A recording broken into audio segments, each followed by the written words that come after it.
18. Interval notation, products of linear factors, tangents, increasing and decreasing functions. Got enough in there?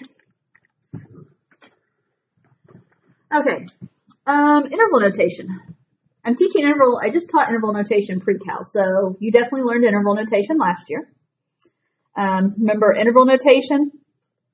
Normally, if it was like less than or equal to or greater than equal to, and you'd use a solid dot, that instead you use brackets. If it was just less than or just greater than and not equal to, you use the open circle or the open dot or parentheses. That sounds familiar, right? So, example 1 is just refreshing our memories here. Designate the following intervals by using interval notation. So 4 is less than x is less than or equal to 30. Do we remember how to do that?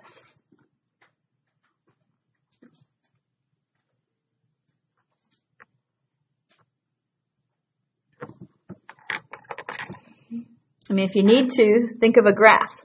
Where is this on a graph?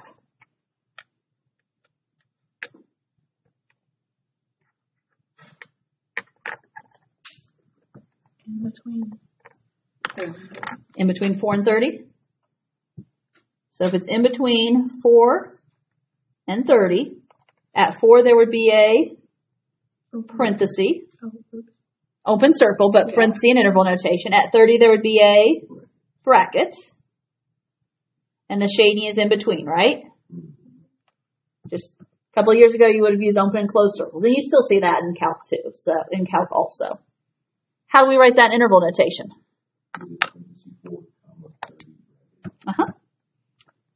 Parenthesis 4, because my shaded interval starts at 4 with a parenthesis, comma, my interval ends at 30 with a bracket. And that's not an ordered pair, that's an interval. So the interval from 4 to 30. Okay, sounds better? You guys were scaring me for a brief moment of. Okay. What about x greater than or equal to 22?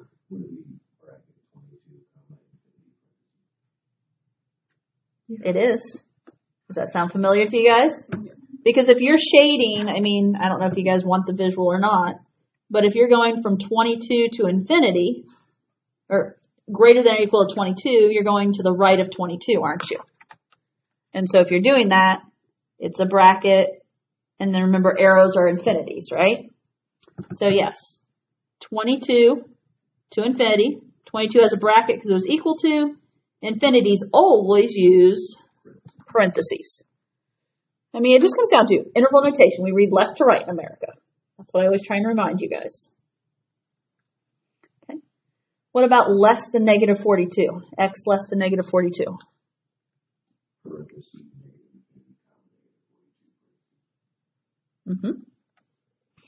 Again, if you need that little visual, here's negative 42. Going less than is going that way, isn't it? And so that means my interval starts at negative infinity and ends at negative 42. Infinity always has parentheses, and negative 42 has parentheses because it was not equal to it. Okay. So remember that, right? And again, it's not that in calculus you won't see inequalities, less than, greater than. We just need to be comfortable both ways. Example 2. On which intervals is this function positive?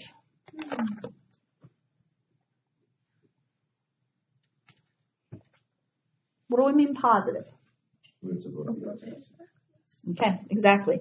We are looking for when is it above the x-axis.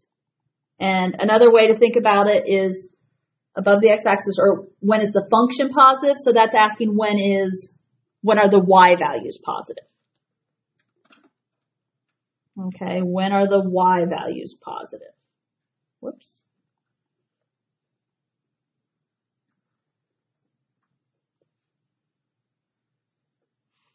Okay. So, thoughts here?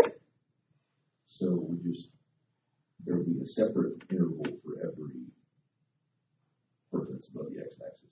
Correct, yes, separate intervals. So the first one starts negative infinity and ends at what looks like to me -8. And my initial thought is, because parentheses always infinity always has parentheses, so that has parentheses on the left side. Mm-hmm. But then when it's at -8, it would be 0. And is 0 technically a positive number or no? 0 by definition is neither negative nor positive. Okay, so 0 is so then 0. Parentheses on -2, right? Yes, that's what, since it says when is it positive, I would say parentheses, so it's positive up to negative 8.000001, but negative 8 or at negative 8 itself, it's equal to 0. Okay? Okay, so there's one interval, negative infinity to negative 8. Where else is it positive?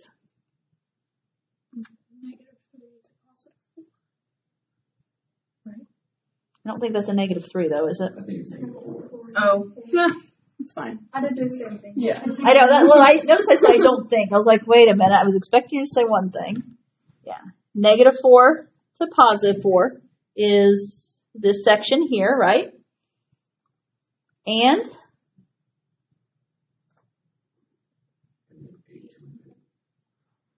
8 to infinity.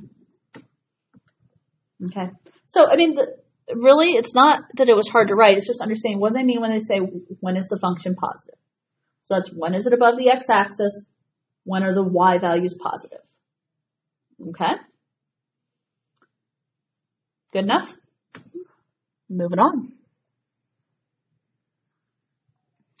Products of linear factors. So first of all, definition. Linear factor is such as the following, x minus 2. So when we talk about a linear factor, that's x to the first and then plus or minus a number usually. Okay. A product of linear factors is where you have multiple factors multiplied together, such as x could be a linear factor because that's like x plus 0, x plus 3, x plus 6, x minus 2, x minus 5. That is a product of linear factors. Now, based on that product of linear factors, what are the zeros of that above product? Yep, exactly. When we go to find our zeros, you're setting each factor equal to 0. And so we're going to have zeros of 0. I can't write that fast, but yes, what he said. 0, -3, -6, +2, +5. Okay. Now, those are your zeros. What's happening at zeros? Okay, that's where the graph crosses the x-axis. Because that's where the graph crosses the x-axis, these are the locations where the graph will change from positive to negative or negative to positive. Either or. Okay, so that's mathematically speaking, that's what a zero does. That's when the graph changes the value, changes the sign value. So we're going to use that information on example 3. Use a number line and interval notation to show the intervals on which the function is positive and the intervals on which the function is negative. So we're going to set up a number line. And on that number line, we need to mark our zeros. And we're going to be looking at, okay, is it positive in between these two zeros or negative? And we're going to do that all along the way. So first of all, what are the zeros that need to go on the number line? What? Oh, it is the same, isn't it? Oh my goodness. Okay, yeah, the ones we just wrote. In my mind, the problem changed, and I forgot that it didn't. Don't ask. Okay, so the ones we just wrote. Now, so I'm going to set up a big old number line. Yes, I'm going to take it across the page because I want room to work. Okay, room to put some stuff in between them. When we are setting up, what do I want to call this? My mind is blanking. we're setting up a sign chart is essentially what we're setting up here. And as we set this up and we want all those zeros on there, it's not that they have to be spaced appropriately. Okay, they just need to be spaced out so we can show the intervals in between them. So what I'm saying is, if there's 3 numbers between this one and 8 numbers between this one, you don't have to have all the marks in between them and everything. Okay, I'm just going to look at, okay, what's my smallest number I'm just going to order them. My smallest number is, -6. I'm just going to kind of leave equal gaps between mine. I've got -3, a 0, a 2, and a 5. I could have even left a little bit more space. Because what we're doing here is we're trying to figure out, okay, what's going on in each interval. So we're going to start over here. To the left of -6,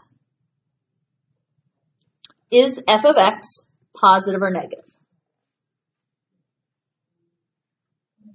Now, I don't care what the value is, I just care positive or negative. So what's an example of a number that's in this interval? Okay, -7 is what comes to mind. So I'm just going to kind of, that's what we're going to use as our test value. And I'm just writing that up there as, okay, this is my test value. Put -7 into each factor. I don't care what the number value is, I care what the sign is. So you put -7 in for x, that's going to be a negative.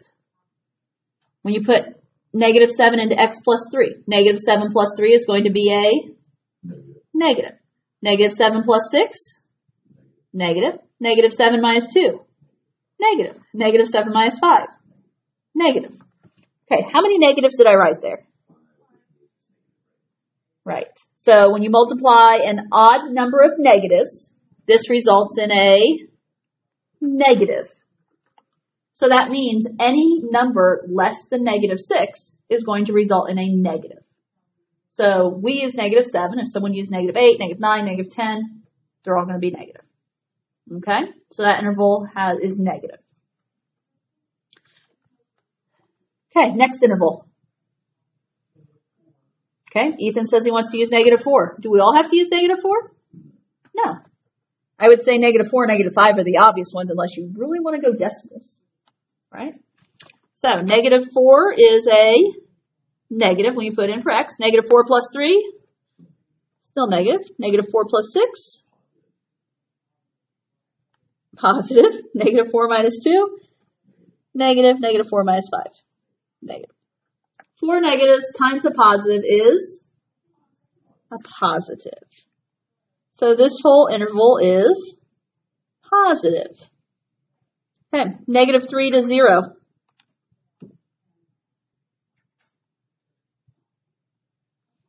I'm going to use -1. I mean, -1 or -2 are your best bets, right? So I'm going to have a negative, positive, positive, negative, negative.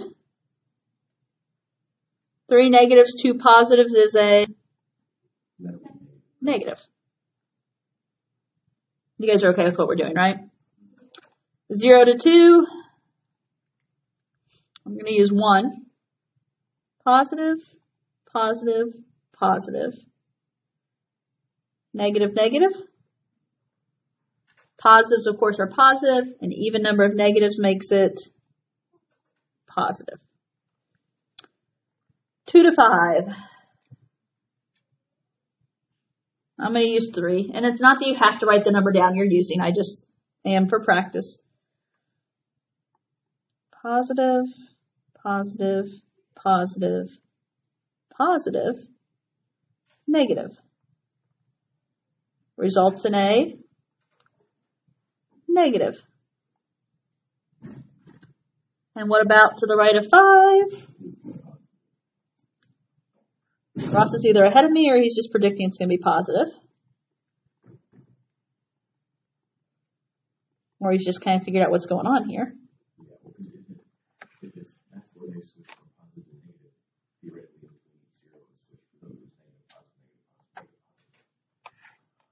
Okay, so yes, officially, and I have a note down here I'm going to write at the end.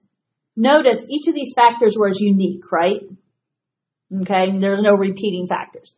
If any of these factors had a power on them, then that would change whether or not it changes at every 0. But because each factor had just a power of 1, your sign automatically changes at every 0.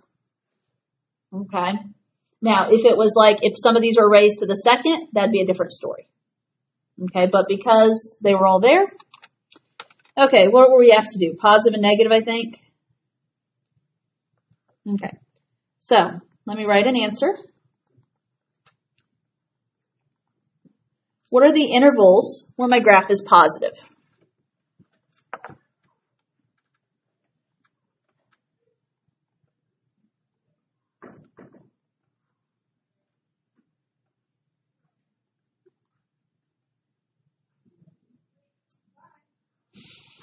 -6, negative. -6 to -3. 0 to 2. 0 to 2. And 5 to 2. 5 to infinity. Are we okay with that?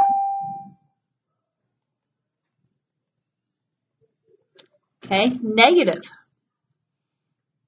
The others, right? Which are negative infinity and -6.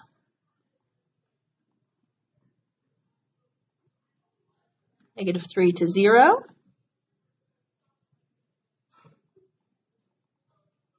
2 to 5. Ms. Sargent, I have a question. Yes. So, when you plug -7 in, how come x minus 2 and x minus 5 are negative? Okay, when you have a negative number and you're subtracting another number, you go farther negative. Okay, why did I? You're messing up with your multiplication rules. I am. I know exactly what you're doing. Because you're thinking, oh, 2 negatives is a positive, but that's what you multiply. So when I teach -7 minus 2, keep, change, opposite. You're adding 2 negatives, and that is -9. Oh. As opposed to what Maddie was doing, -7 times -2, which is +14. Yeah. That's your moment, right? Yeah. Okay. We're all entitled. That's probably one of the things I teach, I don't know, the most, because 2 negatives is a positive. It's like ingrained into your head. So, but that's multiplication. That's division, not addition. We never do addition anymore. So everybody's just like. Okay. So what I was going to write on here is just a note that for products of non-repeating linear factors,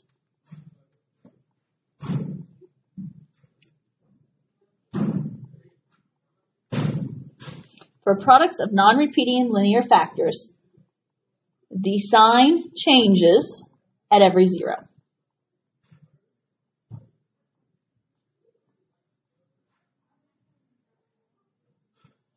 Okay, that's the little kind of side note I'm putting there as a reminder. And again, that is as long as they don't have powers other than 1.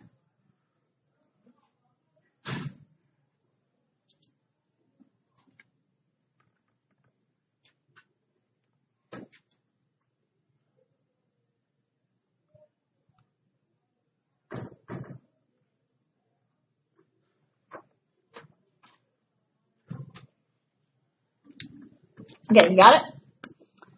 Tangent. Do you remember the word tangent?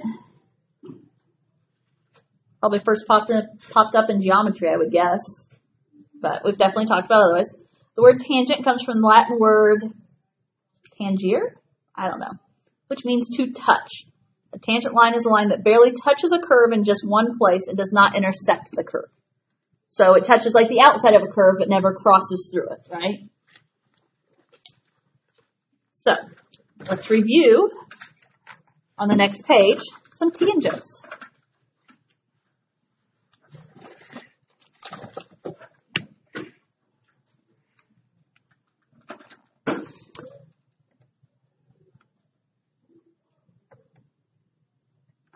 Okay, guys, look at this diagram. Can you identify any tangents? Any points where a line is tangent to the curve? I'm trying to figure out how I want to say it. Q and P. Line N is tangent at point Q because it touches the curve but doesn't cross through it. And then line M is tangent at point P, correct? Okay, so tangents are happening at Q and P. And so where are those points of tangency happening when x equals what? Yes. So a little bit of official vocabulary there. These points of tangency are happening at x equals 7 and x equals 20. In other words, the x value at which they are at.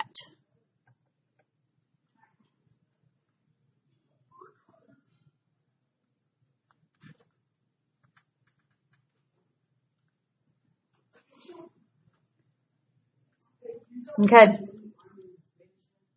Example 4. The slope.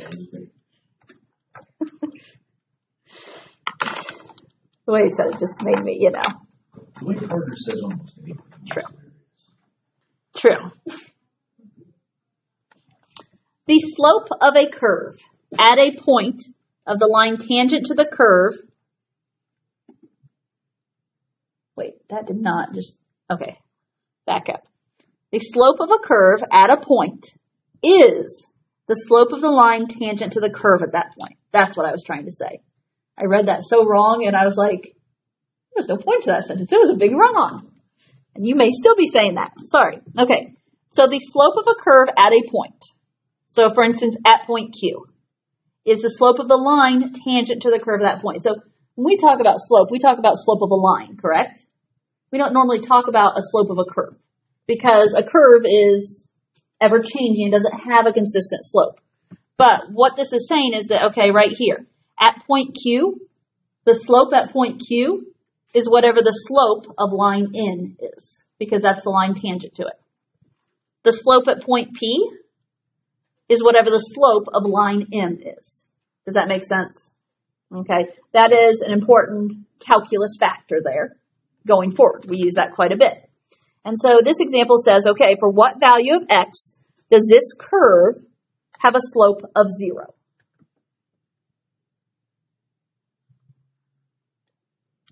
So what are your thoughts about slope of 0? Okay, so a horizontal line, right? So slope of 0 happens when the line is horizontal. Okay, so right here, we see a horizontal tangent, don't we? And so since the slope is 0 there, it happens at x equal 8.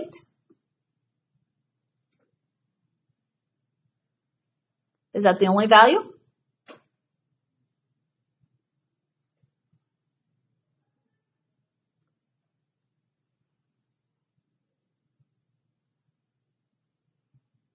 That's the one they drew in the horizontal tangent on. But does that mean that's the only one that has a horizontal tangent? No, because 2 and 16 also have horizontal. Okay. 2. Okay. 16. Notice if that point is the maximum up there, it's going to have a horizontal tangent. So I agree. Also at 2 and 16.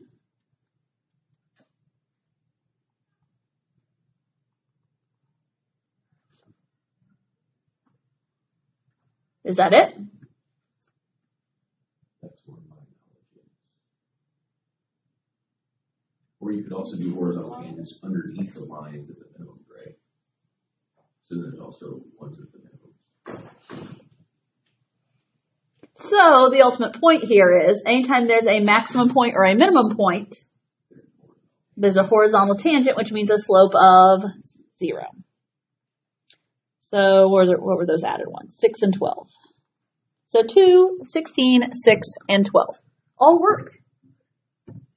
Do you see it now? Maybe a little leery going in, but, the point is you can see it now. Okay. One last section. Increasing and decreasing functions. Increasing functions are functions that are increasing. They are rising. They are going uphill. Increasing functions are the type that would have a positive slope, right? Whereas decreasing functions are falling, decreasing, going downhill. They would have a negative slope. Okay? If a function is increasing from a to b, then it is increasing over the open interval from a to b. And the same could be true about decreasing. Now, example 5 is asking us, on which intervals does the function graph appear here to be decreasing?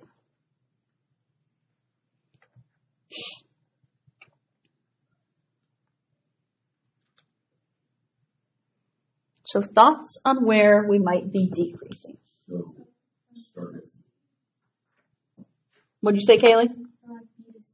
Okay. So notice B up here is at a max, right? And C goes to a minimum. Is that going down? Yeah.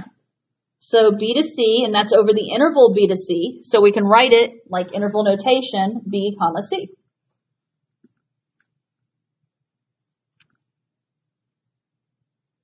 Are there any others? D to E. Okay. D to E goes from a max to a min. And then F to G, there's a max at F, or approximately F, and a minimum at G.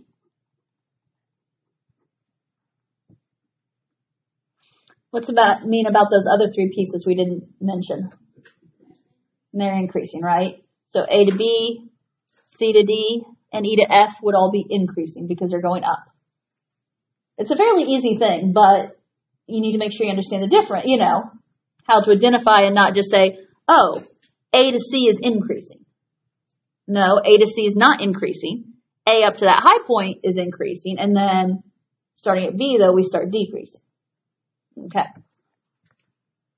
Last one.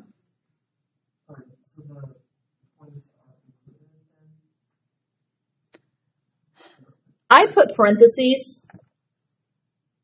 Officially, it says over the open interval, so no, the points are not included. Okay.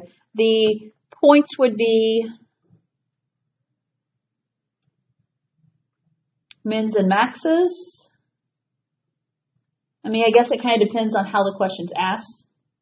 Because, if you're throwing a less than or equal to or greater than or equal to sign in there, then you would want to include the endpoints. But in terms of just increasing or decreasing, we don't include them.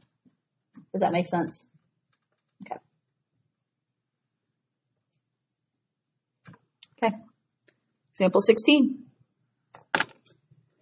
Use a graphing calculator, estimate the intervals over which the function, yada, yada, yada, appears to be increasing. I think I just realized something for the first time in teaching this. Holy cow. Oh well.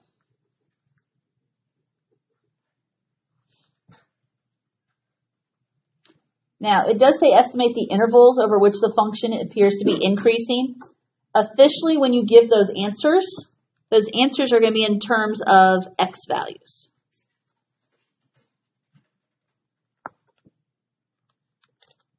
You know what? I'm not going to use that calculator because that calculator is set up for pre-cal right now, and I don't want to mess it up.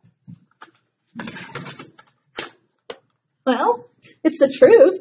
Although, in all honesty, I guess I'm going to have to backtrack anyways on some of it, but... Okay. You guys know what you're doing here?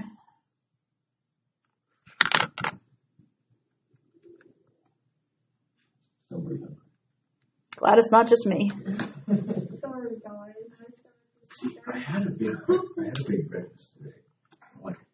When I eat breakfast, I get more hungry. Those days are sometimes worse for me when I have a big breakfast, I feel like. But no, there are often days that I sit in here and I think, oh my gosh, I hope you guys can't hear my stomach.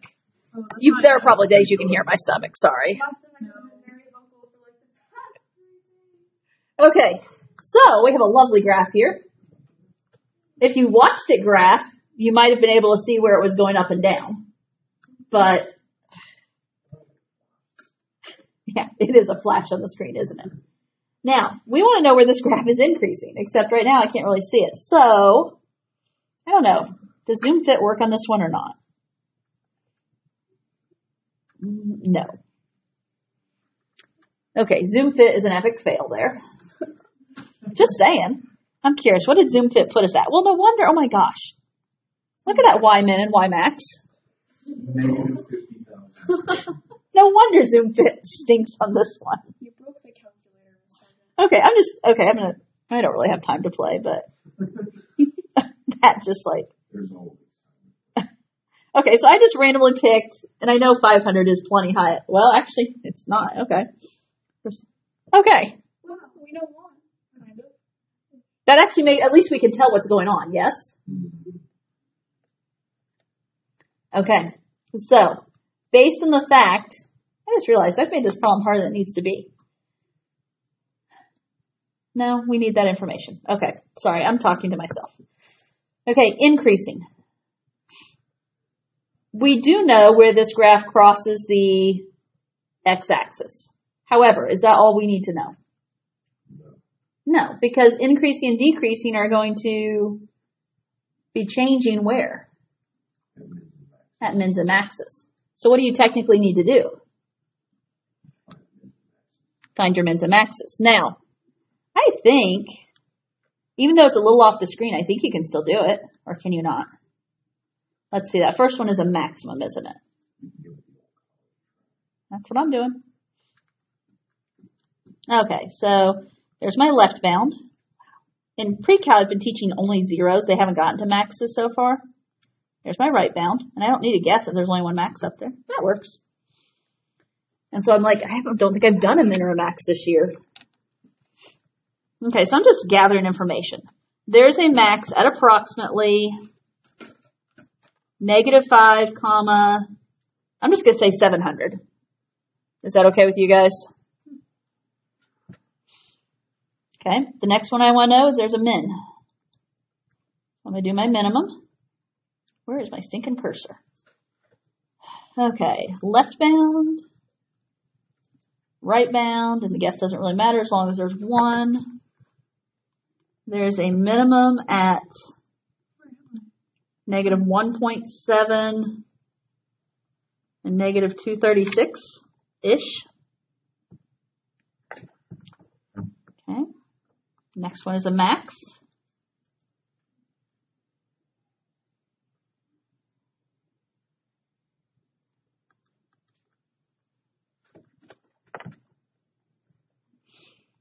There is a max at approximately, I guess that's 1.1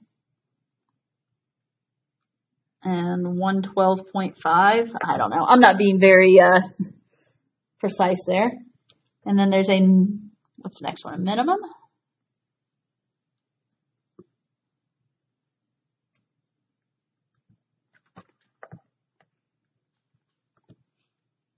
And there's a minimum at approximately 4 and -560. Okay. Now, if we're doing this in terms of increase, we want increasing, right? And when we give these intervals, we're giving them in terms of x values. I wrote down the ordered pairs, but what really matters? The x's. Okay, that's why, that's why I just, I was writing down the ordered pairs so we have them, but okay, so where is my first increasing interval?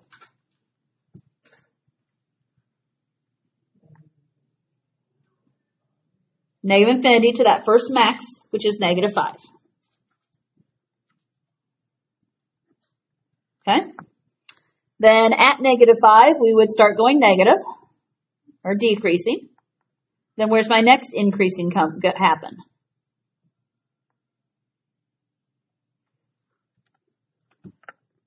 -1.7 to 1.1.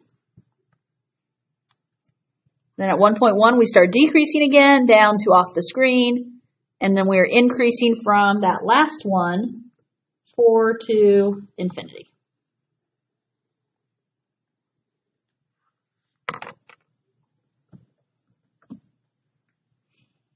Okay.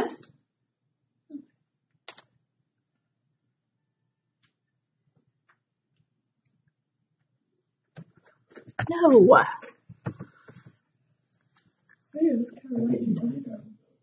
I might have, because it's really, I had hope I'd gotten it, but never mind.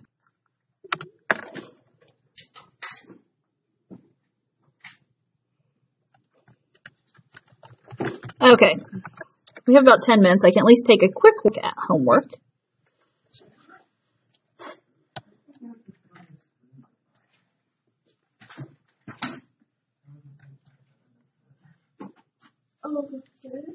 Are you talking about the graph? Yeah. I did a zoom fit, which was horrid. And so then what I did is I went into window and I changed my Y min and max. I randomly picked negative 500 and positive 500, and it made it look not too bad, actually.